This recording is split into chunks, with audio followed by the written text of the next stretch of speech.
What is allotropy?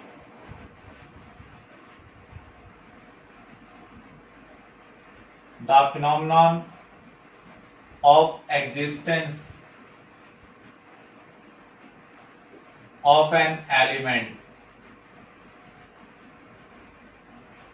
in different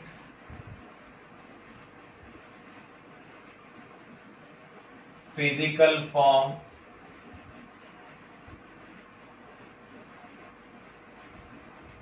but with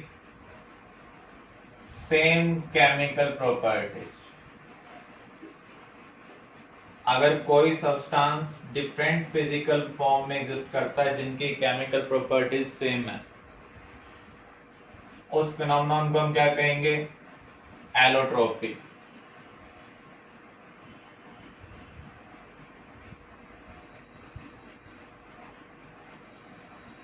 और जो different physical form है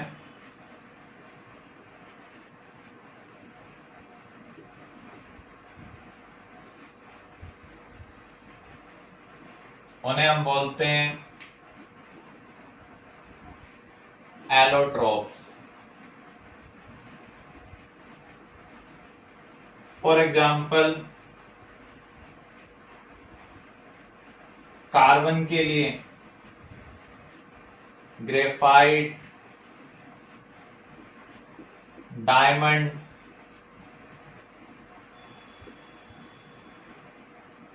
fullerene, कोल, ये सब एलोट्रोप्स हैं। ग्रेफाइट, डायमंड, फुलरीन, ये क्रिस्टलाइन एलोट्रोप्स हैं।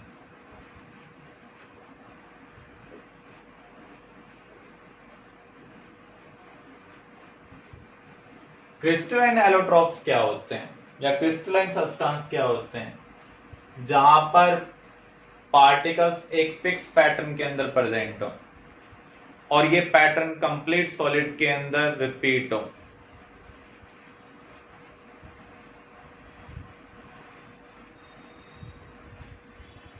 Particles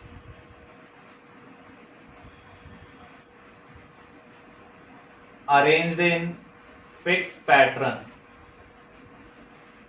throughout solid,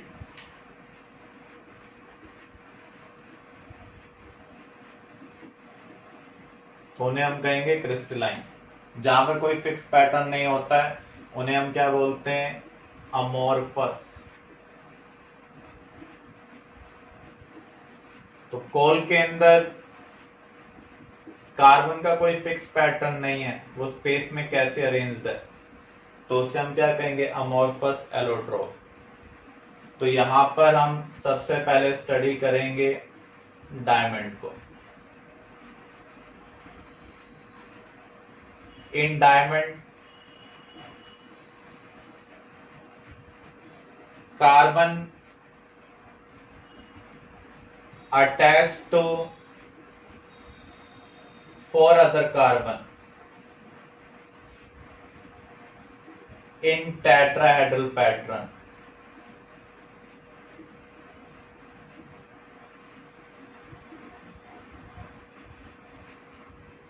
And further to form network structure.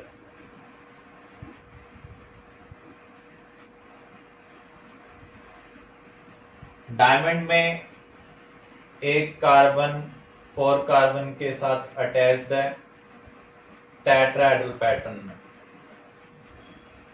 ये एक 3 डायमेंशनल पैटर्न है। यहां पर जो एंगल है वो कितना है? 109 डिग्री अप्रोक्सीमेटली। ऐसे यहां पर 109 है, यहां भी 109, यहां भी 109। ये 2D पैटर्न नहीं है। 2D होता तो 90 डिग्री एंगल होता। तो ऐसे ये कार्बन फर्दर लिंक हो रहा है, ये फर्दर लिंक हो रहा है, तो यहां पर एक जाल टाइप की स्ट्रक्चर बन रही है।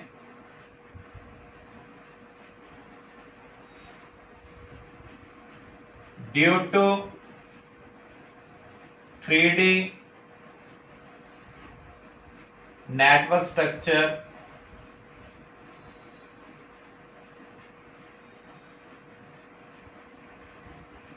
it exists as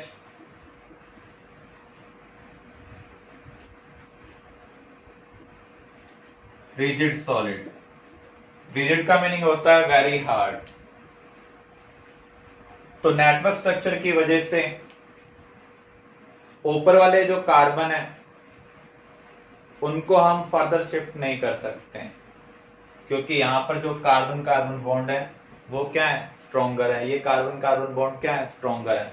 जब तक आप इस बॉन्ड को ब्रेक नहीं कर पाएंगे, इसको आप फर्दर शिफ्ट नहीं कर सकते। आप इसको एज ए ग्रुप तो आगे लेकर जा सकते हैं, डायमंड के कंप्लीट पीस को तो आगे पिक कर सकते हैं, लेकिन आप ये नहीं कर सकते ऊपर वाला पार्ट तो आगे चला जाए और नीचे वाला पार्ट नीचे रहे, जैसा रबड़ में होता है। तो ये 3D नेटवर्क स्ट्रक्चर की वजह से रिजिड सॉलिड की फॉर्म में एग्जिस्ट कर रहा है। नेचर में जितने भी सब्सटेंस एग्जिस्ट करते हैं उसमें ऑलमोस्ट जो अबंडेंट है उसमें हार्डेस्ट है। कुछ और सब्सटेंस भी अब डिस्कवर हो चुके हैं जो डायमंड से भी हार्ड है, लेकिन वो अबंडेंट नहीं है, बहुत कम क्वांटिटी में। तो अबंडेंट मटेरियल को देखें तो डायमंड हार्डेस्ट है।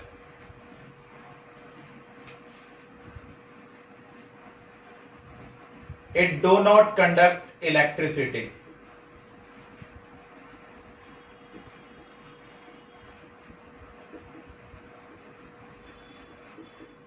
As no electron is free.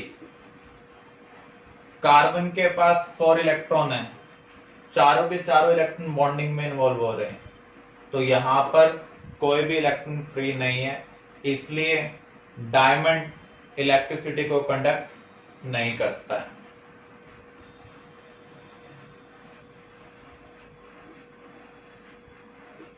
Has high value of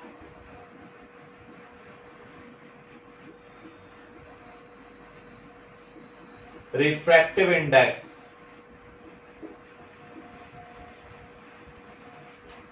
refractive index इसका बहुत ज्यादा है, जिसकी वजह से जब लाइट एयर से डायमंड के अंदर एंटर करती है तो उस केस में लाइट अपना एंगल चेंज कर लेती है। एक पार्टिकुलर कंपोनेंट डायमंड के अंदर आ जाता है। आपको पता है विबग्योर लाइट के 7 कलर्ड पोर्शन है, तो जब डायमंड के ऊपर व्हाइट लाइट आप इंसिडेंट करेंगे तो विबग्योर भी उसके अंदर प्रेजेंट है। तो एक कंपोनेंट डायमंड के अंदर रह जाएगा, रिमेनिंग कंपोनेंट डायमंड से बाहर चले जाएंगे। वो किसकी वजह से हो रहा है, रिफ्रैक्शन की वजह से हो रहा है। जितना ज्यादा रिफ्रैक्टिव इंडेक्स होगा उतना ज्यादा रिफ्रैक्शन होगा, जिसकी वजह से डायमंड लाइट ग्लो शो करता है, जिसकी वजह से हम इसको ज्वेलरी में भी यूज करते हैं। हार्डनेस की वजह से हम इसको as a cutting tool use कर सकते हैं। जो कटिंग टूल होते हैं उनका जो एज पॉइंट होता है उसके अंदर डायमंड फिट किया होता है। ग्लास वगैरह को कट करने के लिए हम डायमंड का यूज करते हैं।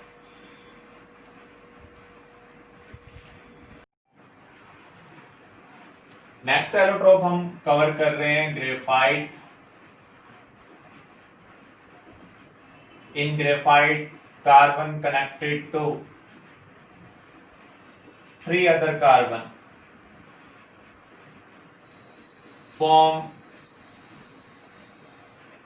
hexagonal network structure।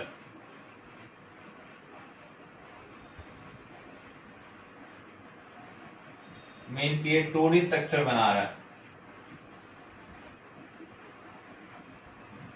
जिसे हम लेयर भी बोल सकते हैं। These layers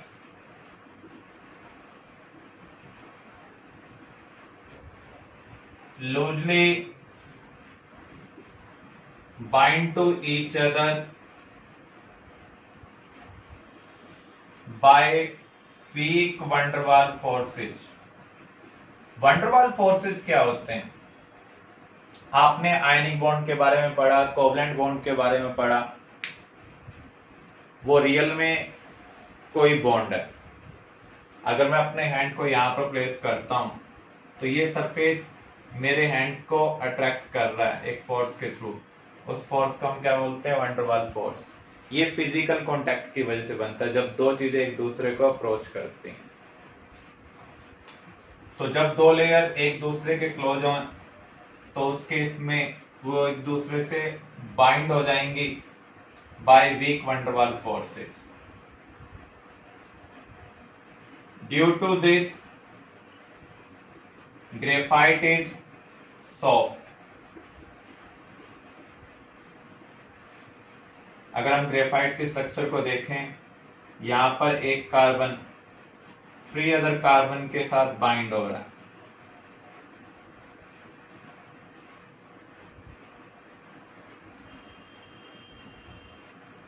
और ये कार्बन फर्दर बाइंड हो रहे हैं थ्री अदर कार्बन के साथ। तो यहां पर आप देख सकते हैं एक हेक्सागोनल नेटवर्क स्ट्रक्चर बन रही है, और ये 2 डायमेंशनल है। इसके नीचे और भी लेयर होंगी,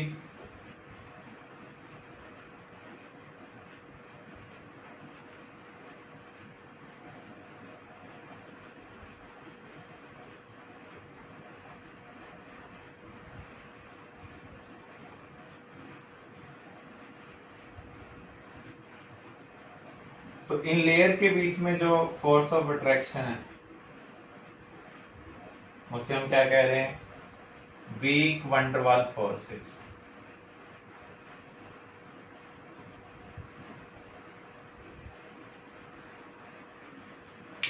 आप ये कह सकते हैं एक हाथ के ऊपर हमने दूसरा हाथ रखा हुआ है, इनके बीच में कोई बॉन्डिंग नहीं है, तो जब हम फोर्स अप्लाई करेंगे तो उस केस में हैंड दूसरे हैंड के ऊपर क्या हो रहा है, स्लिप हो रहा है। सिमिलर वे में जब हम ग्रेफाइट के ऊपर फोर्स अप्लाई करते हैं तो एक लेयर दूसरी लेयर के ऊपर क्या होती है, स्लिप होती है। इसकी वजह से ये सॉफ्ट है। डायमंड के केस में 3 डायमेंशनल नेटवर्क स्ट्रक्चर बन रही थी। आप एक कार्बन को तब तक मूव नहीं कर सकते हैं जब तक नीचे वाले ग्रुप के कार्बन उसके साथ मूव ना करें, तो वहां पर रिजिड स्ट्रक्चर थी। यहां पर 2 डायमेंशनल नेटवर्क है, इसलिए स्ट्रक्चर क्या है, सॉफ्ट है। ऑन अप्लाइंग प्रेशर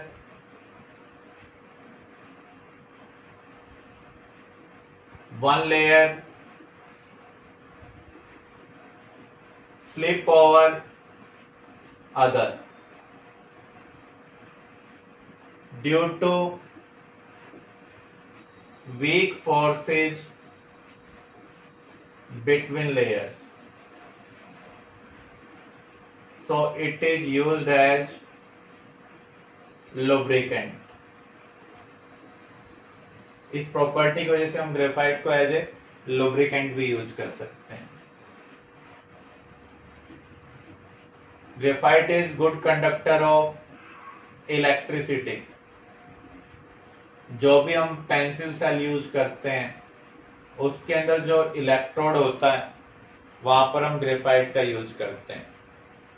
अगर आप सेल को कभी ओपन करें वहां पर आपको एक ब्लैक रोड मिलेगी, उसके अंदर वो एक्चुअल में क्या है, ग्रेफाइट रोड है, और ये गुड कंडक्टर ऑफ इलेक्ट्रिसिटी है। इसका रीजन क्या है, in graphite fourth electron of carbon not involve in bonding, और कहीं बॉन्डिंग में इन्वॉल्व हो रहा है तो वीक बॉन्डिंग है। जब आप इलेक्ट्रिसिटी पास करेंगे तो उस केस में वो इलेक्ट्रॉन फ्री हो जाएगा।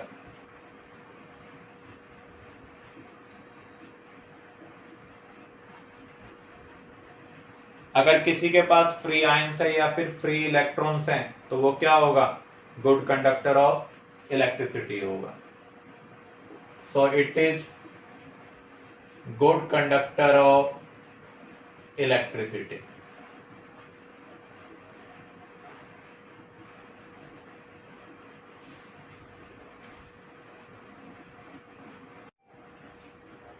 नेक्स्ट एलोट्रोप,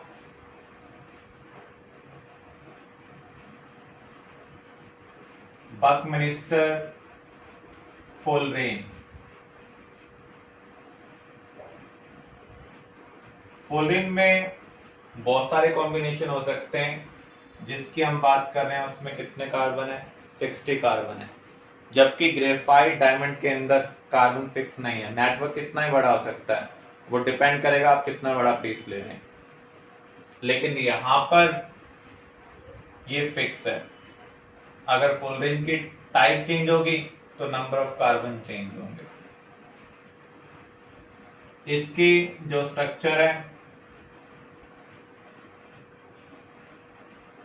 वो फुटबॉल टाइप की स्ट्रक्चर है, सॉकर बॉल टाइप की स्ट्रक्चर है, जिसमें हेक्सागन पेंटागन प्रेजेंट है। आप ये कह सकते हैं एक पेंटागन के अराउंड हेक्सागन है। तो यहां पर इसको हम ऑब्टेन कैसे कर सकते हैं? जो लैम्प ब्लैक होता है, जब आप कैंडल को बर्न करते हैं फ्लेम में कुछ ब्लैकिश पार्ट भी होता है। अगर आप उसके ऊपर कोई सरफेस प्लेस कर दें तो वहां पर ब्लैकिश डिपॉजिट आ जाएगा। उस ब्लैकिश डिपॉजिट को हम क्या बोलते हैं? Lamp black. तो उसके अंदर हमें फुलरिन मिला था। यहां पर भी आप देख सकते हैं एक फिक्स पैटर्न है, तो इसे हम क्या कहेंगे? Crystalline allotropes of carbon. तो जहां पर भी हम एक फिक्स पैटर्न देखते हैं थ्रू आउट द सब्सटेंस, उसे हम क्या कहेंगे? क्रिस्टलाइन। एलोट्रॉप्स के रिगार्डिंग कुछ क्वेश्चन हमसे पूछे जा सकते हैं, जैसे diamond is hard while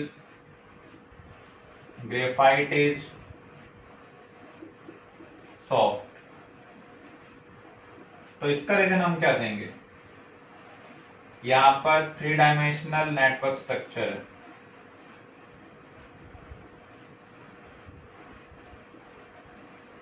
graphite के केस में 2 डायमेंशनल नेटवर्क स्ट्रक्चर है, जिसकी वजह से एक लेयर दूसरे लेयर से इजिली सेपरेट हो सकती है, क्योंकि दोनों लेयर के बीच में वीक फोर्सेस प्रेजेंट है।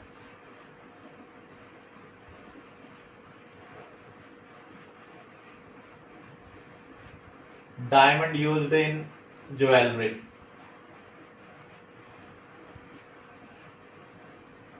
डायमंड का जो रिफ्रैक्टिव इंडेक्स है वो बहुत ज्यादा है।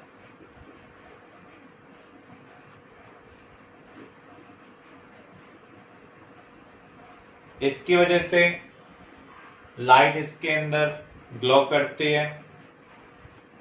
इस नेचर की वजह से हम डायमंड को ज्वेलरी में यूज करते हैं। Diamond is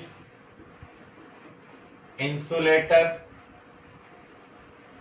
while graphite is good conductor of electricity।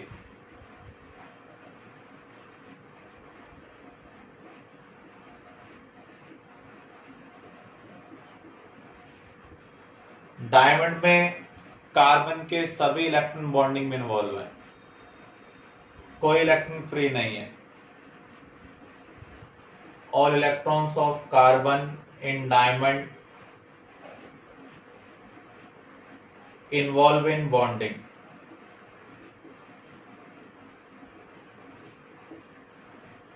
So no electron is free, so it is insulator।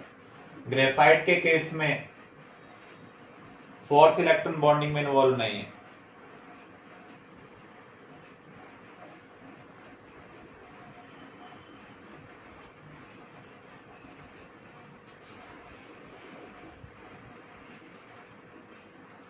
So it is free, hence graphite is good conductor of electricity। तो इस type के कुछ question आपसे allotropes के regarding पूछे जा सकते हैं।